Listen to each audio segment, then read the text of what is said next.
मोहम्मद शाह के पास डिक्लाइन हो रहे मुग़ल एम्पायर को बचाने का आखिरी मौका था। उनका रूल लगभग 30 साल तक चला, 1719 से लेकर 1748 तक। इस बीच रॉयल अथॉरिटी में शाही सत्ता में 1707 से लेकर 1720 तक, यानी औरंगजेब की मृत्यु के बाद से लेकर अब तक, सैयद बरोदर के हाथ से सत्ता जाने तक जिस तरह के फेरबदल हुए थे, उस तरह के फेरबदल अब नहीं हुए। मोहम्मद शाह खुदकिस्मती था कि उसका उठना बैठना अपने समय के दो काबिल वजीर, एक अब्दुल्ला खान जो सैयद बरोदर में छोटे भाई थे और दूसरे निजामुल मुल्क इनके साथ था।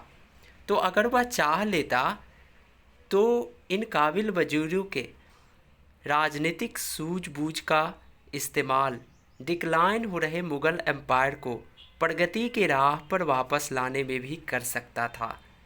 लेकिन निजामुल मुल्क के साथ क्या हुआ ये हम आगे देखेंगे। फ़िलहाल सैयद बरोदर के हाथ से सत्ता जाने के बाद मुग़ल एम्पायर की स्थिति का जायज़ा ले लेते हैं। तो उत्तरी भारत में प्रशासन की हालत बिगड़ी हुई ज़रूर थी, लेकिन अभी नष्ट नहीं हुई थी। दक्षिण में मराठा सरदार अभी तक दक्षिण भारत तक ही सीमित थे, साउथ तक ही सीमित थे। पश्चिम में वेस्ट में राजपूत राज अब भी मुग़ल वंश के प्रति लॉयल बने हुए थे, वफादार बने हुए थे।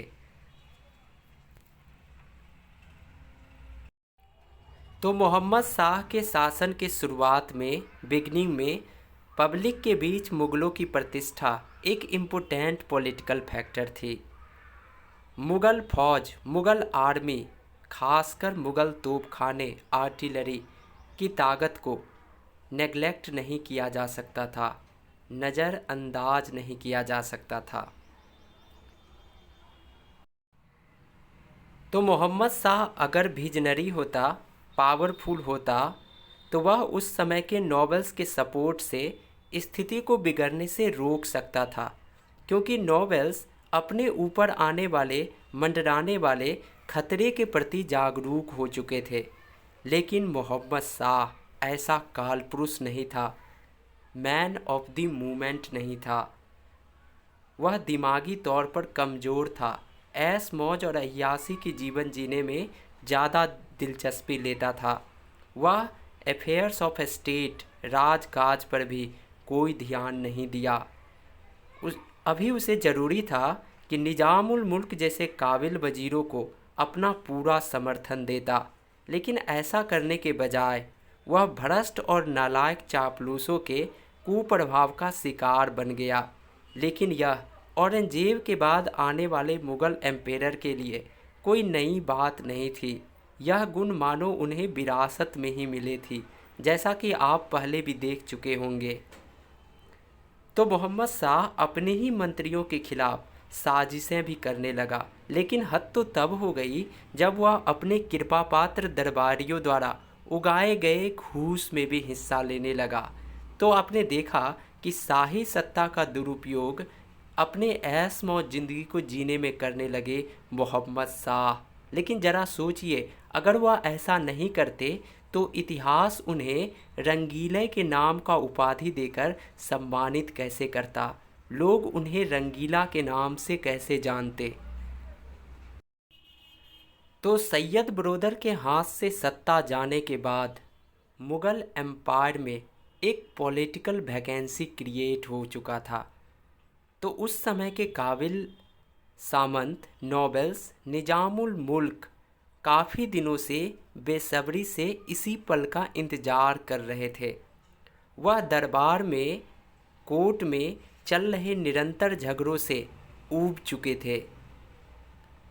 तो अब उन्होंने निर्णय लिया कि उन्होंने जो स्वप्न देखा है उसको पूरा किया जाए। अंततः 1722 में 1722 में वह मुग़ल एम्पायर का नया वजीर बनने में सफल हुए और प्रशासन को सुधारने के लिए उन्होंने जो प्रयास किए वह सराहनीय था। हालांकि इसके लिए उन्हें काफ़ी कम समय मिला। अब उसने बादशाह और उसके साम्राज्य को उसके भाग्य के सहारे छोड़कर अपनी किस्मत आजमाने का फैसला किया। तो निजामुल मुल्क एम्बिशियस तो थे ही, साथ ही साथ विजनरी भी। अब उन्हें यह महसूस होने लगा था कि पतन की ओर अग्रसर मुगल साम्राज्य को प्रगति की राह पर लाने में जो भी प्रयास करने पड़ेंगे वह पत्थर में पौधे उगाने के समान होंगे। तो अंततः अक्टूबर 1724 में वह अपना ओहदा छोड़ दिए, ऑफिस छोड़ दिए और दक्कन में हैदराबाद रियासत की नींव डालने के लिए साउथ की ओर पलायन शुरू कर दिए। तो कहा जाता है कि उनका प्रस्थान, डिपार्चर, साम्राज्य से निष्ठा और सद्गुण के पलायन का प्रतीक था। तो कहना गलत नहीं होगा कि मुगल साम्राज्य का जो वास्तविक बिखराव है, डिसइंटीग्रेशन है, वह यहीं से शुरू हो गया था। तो हैदराबाद सामयिक दृष्टिकोण से भी काफ़ी महत्वपूर्ण है, क्योंकि हाल में ही नवंबर 2022 में AIPH के द्वारा इन्हें वर्ल्ड ग्रीन सिटी अवार्ड से सम्मानित किया गया। तो यह भारत के लिए काफ़ी गर्व की बात है कि AIPH international association of horticulture producers world green city award Hyderabad के नाम किया। तो इन सभी छोटी छोटी चीज़ों पर भी ध्यान रखा जाए तो बेहतर है, क्योंकि UPSC की पैनी निगाहें कभी कभी इन छोटी छोटी चीज़ों पे भी होती है। मोहम्मद शाह के समय के अगर भारत के नक्शों पर आप नज़र डालिएगा तो आपको हैदराबाद दो जगह दिखाई देंगे। एक हैदराबाद जो सिंध में था और दूसरा हैदराबाद जो दक्कन में था। तो निज़ाम यानी निज़ामुल मुल्क दक्कन के हैदराबाद को बसाने के लिए दिल्ली छोड़ दक्षिण की ओर कूच किए थे। अब हम देखते हैं निज़ामुल मुल्क के जाने के बाद क्या हुआ। तो अब अन्य जो भी शक्तिशाली और महत्वाकांक्षी सामंत थे, नॉबल्स थे, उन्होंने भी अर्ध स्वतंत्र रियासतें कायम करने के लिए अपनी अपनी ताकत का इस्तेमाल आरंभ कर दिए। दिल्ली के बादशाह के प्रति नाम मात्र की निष्ठा जाहिर करने वाले खानदानी नवाब, तो इनका देश के अनेक भागों में उदय हुआ। उदाहरण के तौर पर देखें तो बंगाल, हैदराबाद, अवध, पंजाब, तो इन सभी में नवाबों के नाम लिए जा सकते हैं।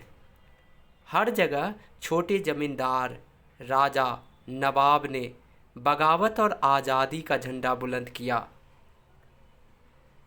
अगर बात करें मराठा सरदारों की, तो मराठा सरदारों ने नॉर्थ की ओर अपना कब्जा जमाना शुरू कर दिया। उन्होंने पहले मालवा,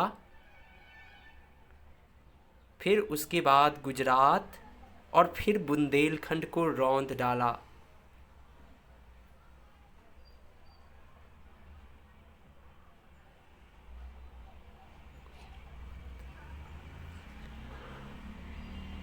जो आप इंडिया के हिस्टोरिकल मैप में देख सकते होंगे। Thanks for watching.